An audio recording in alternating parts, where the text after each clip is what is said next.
O Belén de Beconte conta a historia de María, José e Xesús. Hai moito tempo, en Nazaret, unha aldea pequena de Israel, vivía unha moza chamada María. Un día, cando estaba na súa casa, apareceu un anxo, un ser máxico que viña de Deus. O anxo lle dixo que ía ter un bebé, que sería moi especial, o fillo de Deus, e que ía salvar o mundo. María quedou sorprendida, pero confiou en Deus e dixo: Eu farei o que Deus me pida. E así comezou a historia de Xesús.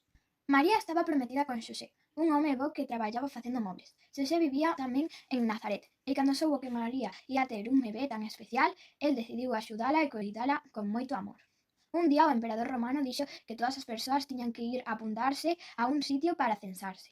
Así que María e Xosé tiveron que ir moi lonxe, ata unha cidade chamada Belén. Foron xuntos nunha mula para facer esa viaxe tan longa.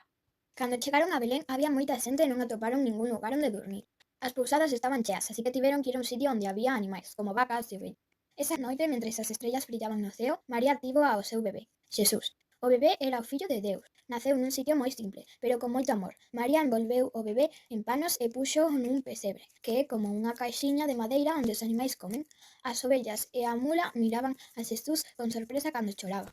Os anxos no ceo cantaron moi contentos e avisaron aos pastores que estaban coas súas ovellas. Os pastores, ao escoitar o que os anxos dixeron, correron moi rápido a ver a Xesús para adoralo e darlle as grazas a Deus.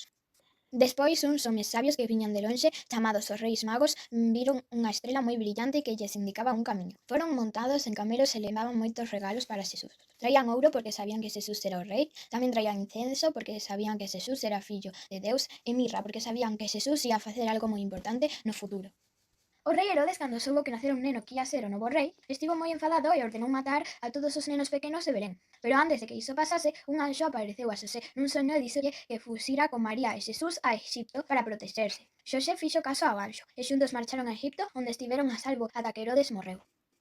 Esta historia comezou en Nazaret e rematou en Belén. É a historia moi chea de amor, fe e esperanza. Moitos anos despois, esta historia tan especial foi recreada en Beléns, pero en Begonte esta tradición tomou unha forma moi especial no ano 1972, cando Grego Guizán, con moita ilusión, quixo facer un Belén animado, que mostrase a maxia do nacemento e tamén a beleza da terra. Ao principio o proxecto era un pequeno soño, pero pouco a pouco, con a axuda de moita xente, o Belén creceu e cobrou vida, converténdose nunha tradición xigante ata que alcanzou o galardón da Festa de Interés Turístico Galego. Hoxe o Belén é un espazo vivo onde cada figura, cada movemento, cada luz conta unha historia que conecta o pasado co presente. O Museo do Belén permite ver o pasado do tempo, e o Belén de Beconte continúa a súa viaxe, sendo testemuña de como unha pequena idea pode transformar nun emblema de fe, arte e cultura, e cada Nadal segue falando de nós, das nosas xentes, da nosa terra e da nosa fe. Feliz Nadal!